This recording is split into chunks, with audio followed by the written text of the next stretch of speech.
شعیب شاہین صاحب، آپ کو کیا لگتا ہے اب 14 مئی کی پوزیشن ہے صرف، یعنی عدالت کے سامنے یہ ہے کہ 14 مئی یا 14 مئی سے آگے آپ ریویو پٹیشن میں، تو گورنمنٹ ابھی تک ریویو میں تو نہیں گئی ہے کیونکہ وہ یہ ماننے کو تیار ہی نہیں ہے کہ 4-3 ہے یا 2-3، وہ 3-2 والا معاملہ ہے.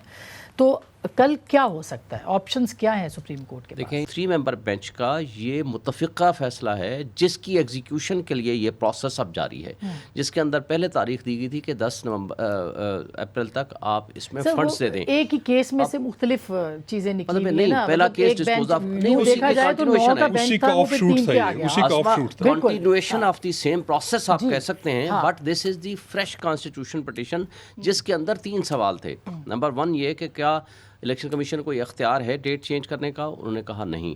دوسرا سوال یہ تھا کہ کیا 90 ڈیز سے ہم آگے جا سکتے ہیں، سوال آیا نہیں. اور تیسرا سوال آیا کہ فائنانس اور ڈیفنس جو ہے ان کے پاس کیا واقعی کیپیسٹی نہیں ہے فنڈز اور نفری دینے کی، یا جان بوجھ کے یہ نہیں دے رہے. تو جس کے اوپر فیصلہ کر دیا، بریفنگز بھی ہوئی جس میں ڈی جی آئی ایس آئے اور بھی آئے، ایگزیکٹلی وہ تو پھر اس میں پھر کافی پکچر کلیئر بھی ہوئی.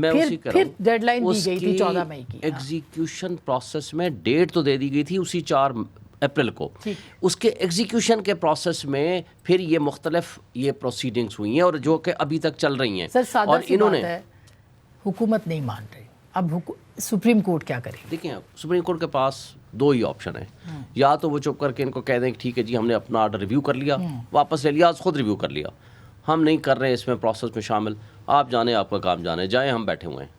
دوسرا آپشن یہ ہے کہ جس کا امکان اس کا بہت کم ہے، کیونکہ سپریم کورٹ اگر فیصلہ دے دے یہ والا تو اس کا مطلب ہے کہ جو عام آدمیوں کے متعلق فیصلہ دے گا وہ تو ایگزیکیوٹ فوراً ہو جائے گا. جو بڑے طاقتور طبقے اور حلقوں کے خلاف اگر فیصلہ دے گا تو اس کو ایگزیکیوٹ کرانے کا ان کے پاس اختیار نہیں ہے، یہ ہو نہیں سکتا. پھر تو اس کا مطلب ہے کہ پبلک ایٹ لارج کا فیصلہ کیا ہو سکتا ہے؟ دوسرا جو فیصلہ ہے جس کا زیادہ امکان ہے وہ یہ ہے کہ اس کو ہر حال میں ایگزیکیوٹ کرانا ہے. اس ایگزیکیوشن کے پروسیس میں ظاہر کنٹمپٹ پروسیڈنگز ہوں گی، اور یہ انہوں نے 2 دفعہ جو آرڈر کیے تھے نا، پہلی دفعہ کہا the first instance we are proceeding against you, کہ آپ کو نوٹس کر رہے ہیں، یہ سارا پروسیڈ کر لیں.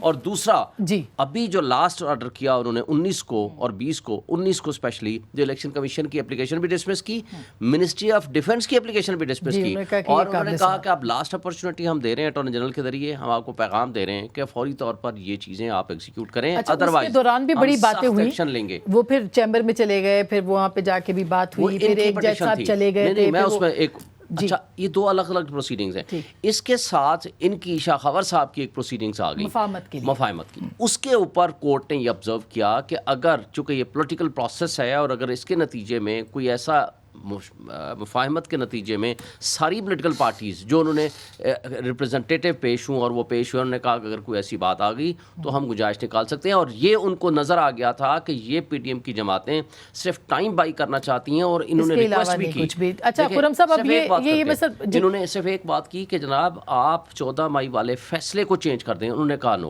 جب تک کوئی کنسنسس ہو کہ ہمارے پاس رائٹنگ میں نہیں آئے گا، we will not change the date of 14 اور اس کے لیے انہوں نے صرف چند گھنٹے دیے کہ یہ کنسنسس کریں. جو پارٹیاں اتنے سال سے نہیں بیٹھ رہی وہ چند گھنٹوں میں کیسے بیٹھ رہی؟ سر 6 دن نہ کرنے والی گل ہے نا، مطلب یہ بھی تو پھر 6 دن لے آئے 6 دن لے آئے کہ ہم اس دوران 26 کو ہم بیٹھ رہے ہیں، آپ 27 تاریخ کا دن دے دیں، اور کورٹ نے 6 دن دے دیے. آپ خرم صاحب اب بات یہ ہے بالکل صحیح، آپ نے پورا خلاصہ بیان کر دیا جو ہوا کورٹ میں لوگوں کے لیے.